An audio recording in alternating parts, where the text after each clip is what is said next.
What's going on, everybody? This is Afro Think Tank. So Vivek Ramaswamy, all right, the Indian dude that somehow believes that he will be accepted into white society if he just keeps pushing his racism, hate, xenophobia, despite all the criticisms he's receiving, he is following through with his shameless pandering to white supremacy, right? And so he thinks somehow he's going to get elected in Ohio. This Indian dude, do you know how delusional you got to be an Indian American, right? Thinking that white people are going to accept you. Do you realize that? Okay, so this is the hierarchy, right? African people, African Americans, African people, Caribbeans, to the white man, that's their That's their opposition. That's their number one foe. But they recognize the strength of us and they respect us for it. They may not display their respect, but the respect that you see is manifested in how scared they are of us and how much effort they put in to disenfranchising us, okay? Because they are afraid of our capability. We are their enemy. They respect that portion, the danger that we are to them. We're dangerous to them, right? But Indian people, white people have zero respect for you. They don't view you as dangerous. They don't view you as competition. They don't view you as equal. They view you as a commodity to be taken advantage of. They view your history as a commodity to have something to do on the weekends and after work when they go do yoga, okay? Or they go do Pilates, or they pretend like they're yogis. White people have been cosplaying your Indian culture, right? The many different cultures that make up the Indian, that subcontinent. They just like to pick and choose the things that they find entertaining about your culture. They like to use you Indian people as wedge populations to disenfranchise the people they're really afraid of, which are black people. White people, literally, Europeans throughout history know that they can come to your country, kill hundreds of millions of you, and you ain't gonna do nothing. White people went to India and genocided them, murdered them, raped them, enslaved them, neocolonized them, right? Brainwashed them, made them feel lesser than. But see, before the white people came in, they already had the caste system, which put those Anglo-Saxon, the white people that came beforehand, from them Caucasus, put them above everybody else, right? So white people, when the white people came to India, they were like, this is perfect. These Indians and their culture is set up in a way to where we as white people can exploit them, and they will happily be exploited by us. All we have to do is give them a hint of a promise that they will one day be able to sit at the table. White people have no respect for you Indians. And it's so obvious. And to see an Indian, right, who very well should be united with Africans because you are literally our first cousins. We made you before everybody else. Yet you run away. You're the only people outside of Africa that got somewhat of a perfect connection with rhythm. You're the only group. Why do you think you got that? You got that from us. That's that African shit, right? But the fact that you guys have so little shame, so little humility that you will capitulate to white supremacy, even though it's embarrassing you on the global scale. Everybody can see it. There's no pride in it. And they shit and laugh at your face every time. They have zero respect for you. You Indian people know how you guys are perceived all around the world. Yet for some reason you put a blind eye to that because you just keep fighting for what you think that white man is gonna give you. That shit is like, as a human, I got like fifth hand embarrassment that you guys have that little respect and self-worth about yourselves. And I do understand, and I'm gonna keep saying this about you POCs.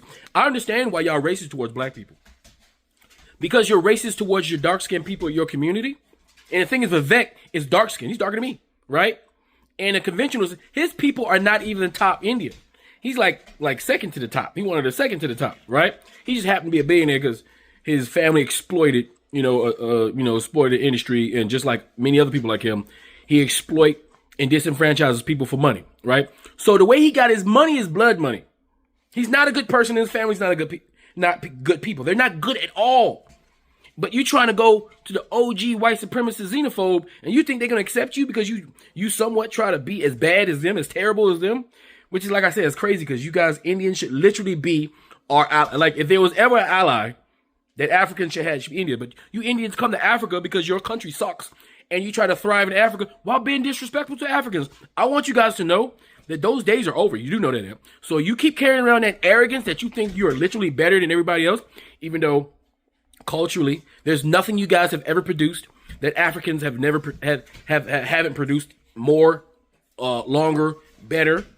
There's nothing you guys do that you haven't basically gotten from us. There's nothing. Absolutely nothing. You guys are not very athletic. You guys are not very healthy, right? And that is a scientific fact. You guys are one of the most unathletic. Wear the Indian anything in any sport outside of cricket. You know why? It's because the conditions that the people in your country put you through, malnutrition. Your people are chronically malnutritioned.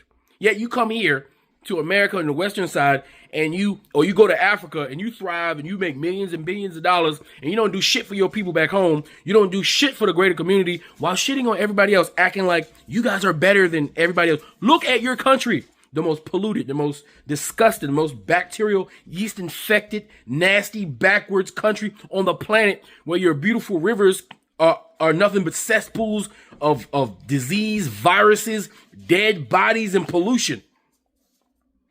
Your street food is the worst street food on the planet.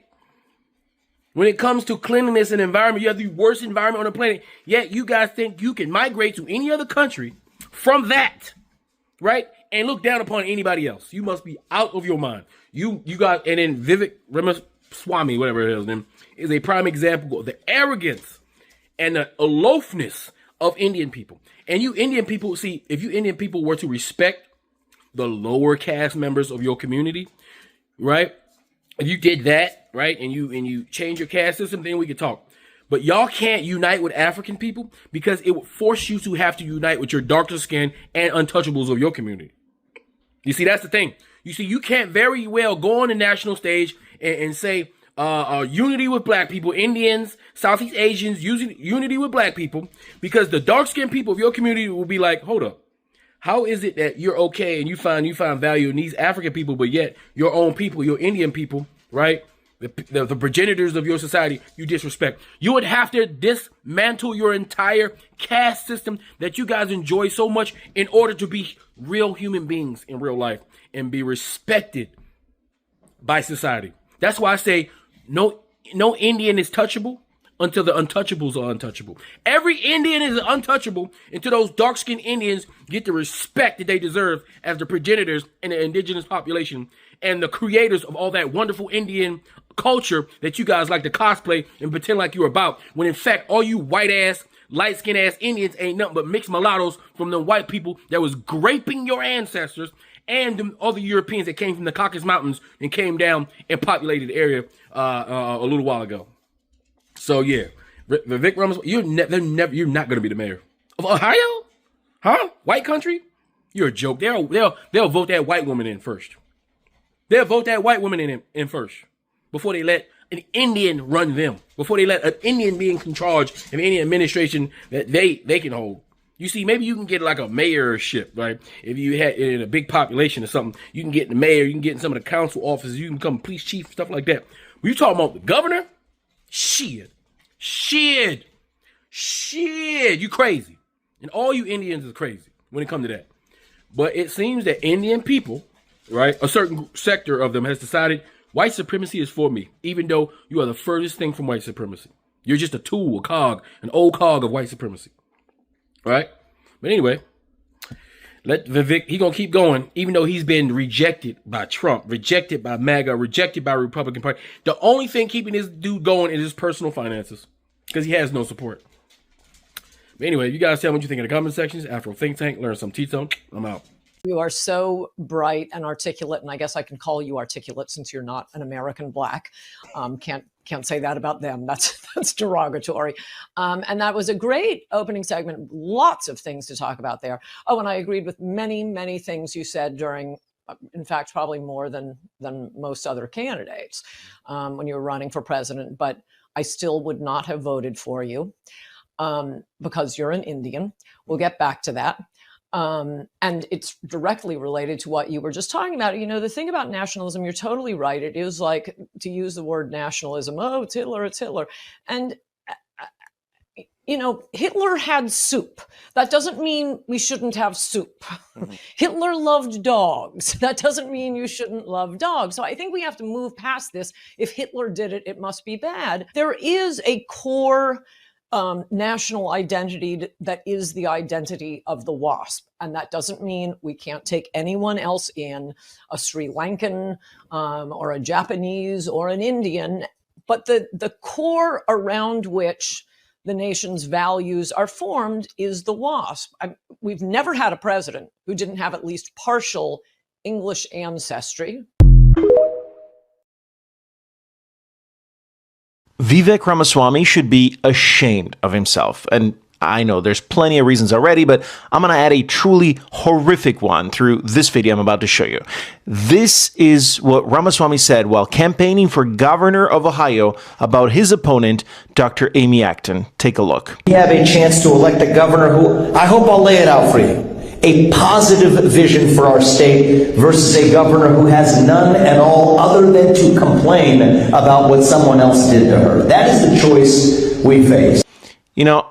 I'm going to need a moment to compose myself from the bubbling rage that I feel inside. All right, I think I'm better. And what makes Ramaswamy's statement particularly contemptible is that he's referring to a part of Dr. Acton's life that she had no control over. A part of her life where she was forced to live in a tent with her mother as she dealt with housing insecurities and essays coming from her own stepfather. Far from trivial stuff, but that did not stop Ramaswamy from exploiting this and attacking her for it. And Dr. Acton has been very open about her traumas and the years of therapy that helped her deal with them. But that apparently didn't stop Ramaswamy in his foaming desire for power after America rejected him as a presidential candidate and Trump denied him any role in his administration, from showing a gross willingness to attack his opponent's personal traumatic past, and with that, every single person who has endured the same kind of abuse. So if you live in Ohio, I have to ask, is this the person you want to lead your state? A man who is willing to walk all over your pain for personal gain? This is the level of compassion and love that Vivek Ramaswamy has for his fellow Ohioan. With friends like this, who needs enemies? You guys, I'm sorry that I even need to share this because that is how horrific it is. But everyone needs to see what Vivek Ramaswamy just said about Amy Acton. We have a chance to elect a governor who, I hope I'll lay it out for you, a positive vision for our state versus a governor who has none at all other than to complain about what someone else did to her. Other than to complain about what someone else did to her. So your father is not a citizen of the United States? He's not. And your mother, when did your mom take the citizenship test? Was it before or after you were born? After I was born. After you were born. Okay. After years of being in this, following the legal process of becoming a naturalized citizen, she followed it through the legal process. And so you gained citizenship through birthright then? Well, but you gained citizenship through birthright citizenship in that sense too, right?